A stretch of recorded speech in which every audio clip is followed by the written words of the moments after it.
दो लड़कों की जो फिल्म पिछली बार फ्लॉप हो चुकी है, उस दो लड़कों की फिल्म को इन लोगों ने फिर से रिलीज किया है। अरे काठ की हांडी को ये इंडी गठबंधन वाले कितनी बार चढ़ाएंगे? कांग्रेस के घोषणा पत्र में पूरी तरह मुस्लिम लीग की छाप है।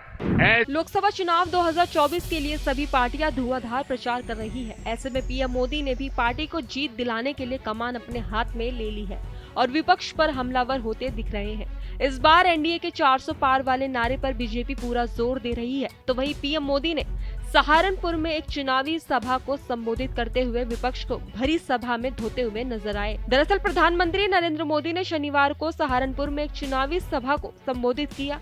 बीजेपी ने पूर्व सांसद राघव लखनपाल को चुनावी मैदान में उतारा है, जबकि माजिद अली बसपा से उम्मीदवार हैं। इमरान मसूद सपा और कांग्रेस गठबंधन के संयुक्त उम्मीदवार के रूप में यहां से चुनावी मैदान में उतरे हैं। इस दौरान यूपी के मुख्यमंत्री योगी आदित्यनाथ, राष्ट्रीय लोकदल के अध्यक्ष जयंत चौधरी भी मौजूद रहे। पीएम मोदी ने अपने संबोधन में कहा, साथियों, 10 वर्ष पहले मैं चुनावी सभा के लिए सहारनपुर आया था। तब मैंने गारंटी दिया था कि देश झुकने नहीं दूंगा। आपके आशीर्वाद से हर परिस्थिति को बदलूंगा, निराशा को आशा में बदलूंगा। आप लोगों ने अपने आशीर्वाद में कोई कमी नहीं रहने दी और मोदी ने अपनी मेहनत में कोई कमी नहीं छोड़ी। तब कांग्रेस सरकार ने भारत की छवि एक भ्रष्ट और कमजोर देश की बनाकर रख दी थी, लेकिन अब आपके वोट की ताकत से पूरी दुनिया में देश का डंका बज रहा है। तो वहीं जनसभा को संबोधित करते हुए पीएम मोदी ने विपक्ष को लपेटे में लेते हुए कहा कि विपक्ष में दो लड़कों की फ्लॉप फिल्म फिर रिलीज हो गई है। साथियों, अब हम भारत को विकसित राष्ट्र बनाने के मिशन में जुटे हैं। वहीं दूसरी तरफ जो हमारे विरोधी हैं, वो क्या कर रहे हैं? ये सत्ता पाने के लिए तड़प रहे हैं, छटपटा रहे हैं। मैं देश का पहला चुनाव देख रहा हूं जहां विपक्ष जीत का दावा नहीं कर रहा है। किसी विपक्ष के नेता से आपने सुना कि भाई उनकी सरकार बनेगी? सुना कोई बोलता है? बल्कि विपक्ष सिर्फ इसलिए चुनाव लड़ रहा है ताकि भाजपा की सीटें 370 से कम की जा सके और एनडीए की 400 से कम की जा सके, इसके लिए लड़ाई लड़ रहा है। आज सपा की स्थिति ये है कि यहां हर घंटे उसे अपने उम्मीदवार बदलने पड़ रहे हैं। ये लोग उम्मीदवारों तक का फैसला नहीं पा रहे। और कांग्रेस की स्थिति तो और विचित्र है। कांग्रेस को तो उम्मीदवार ही नहीं मिल रहे। तो वहीं पीएम मोदी ने आगे कहा कि कांग्रेस के घोषणा पत्र में मुस्लिम लीग की छाप है। आगे सुनिए उन्होंने और क्या क्या कहा।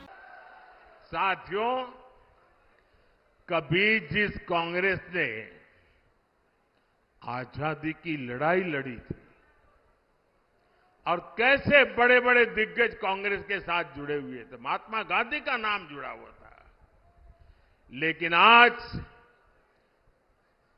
देश एक स्वर से कह रहा है, आजादी की लड़ाई लड़ने वाली वो कांग्रेस तो दशकों पहले ही समाप्त हो चुकी है।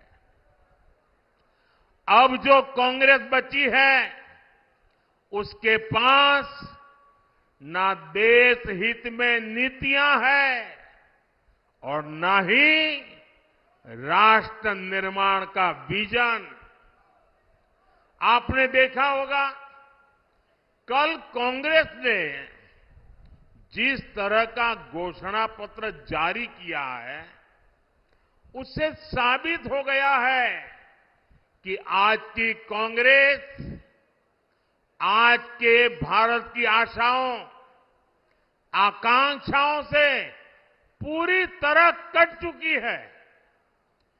कांग्रेस के घोषणा पत्र में वही सोच झलकती है जो सोच आजादी के आंदोलन के समय मुस्लिम लीग में थी, कांग्रेस के घोषणा पत्र में पूरी तरह मुस्लिम लीग की छाप है। और इस मुस्लिम लीग वाले घोषणा पत्र में जो कुछ हिस्सा बचा खुचा रह गया, उसमें वामपंथी पूरी तरह हावी हो चुके हैं।